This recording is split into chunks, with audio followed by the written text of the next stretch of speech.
संगमनेर तालुक्यातील निमगाव भोजापूर येथील रहिवासी शोभा सुरेश कडलक यांनी त्यांच्या गट क्रमांक 10/3 मध्ये जिओ कंपनीच्या टॉवरसाठी ग्रामपंचायतीकडे ना हरकतीसाठी अर्ज केला होता।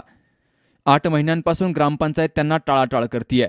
ग्रामसभेमध्ये त्यांना टॉवर उभारण्यासाठी एकमतानं ठराव झाला होता, मात्र सरपंचाच्या दडपशाहीनं ना हरकत प्रमाणपत्र देण्यात आलं नाही। त्यामुळे शोभा सुरेश कडलक, शिवराम विठोबा कडलक, सुरेखा शिवराम कडलक, योगेश सुरेश कडलक, रोशाली योगेश कडलक, सारंग योगेश कडलक या कुटुंबानं ग्रामपंचायत कार्यालयासमोर आमरण उपोषण सुरू केलंय। ग्रामपंचायतीच्या जागेमध्ये कंपनी टॉवर उभा करत नसल्यामुळं आम्हाला ना हरकत दाखला मिळावा अशी मागणी या कुटुंबाची आहे। टॉवरसाठी खड्डा घेतलाय पण 8 महिने झाले तसे अनुष मागाय रोज येतोय आम्ही पण दितीच नाही देव देव म्हणते कटावून सोडले पण आम्हाला।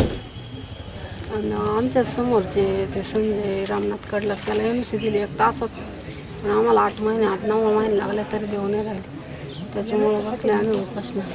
परिवारातील माझे आजोबा 93 वय आहे त्यांचं। आज माझा मुलगा आहे छोटासा 5 महिने त्याचं वय आहे आत्ता। आणि त्याचबरोबर यांनी मला वेळोवेळी सांगून सुद्धा हे दडपशाही करताय। वडील आहे, माझी आई आहे, माझी बायको पण या ठिकाणी। यांनी वेळोवेळी मला दडपशाही करून हा माझा टावर हाणून पाडण्यासाठी राजकारण केलेलं आहे या ठिकाणी।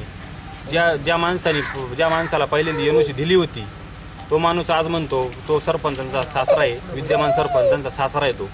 तो माणूस आज म्हणतो का इथं मला टावर नाही पाहिजे ग्रामपंचायतीला घ्या। त्यावेळेस त्याला त्याच्यात एनओसी दिली त्यावेळेस त्रास नव्हता का, पर्यावरणाला धोका नव्हता त्यावेळेस। असं माझी मागणी एकच आहे, आम्हाला एनओसी भेटावा। आम्ही तोपर्यंत आमरण उपोषण सोडणार नाही। तर या कडलक परिवाराच्या आमरण उपोषणाला निमगाव भोजापूरमधील सर्व ग्रामस्थांनी पाठिंबा दिलाय। Sukhdev Gadekar, C news Marathi, Sangamner.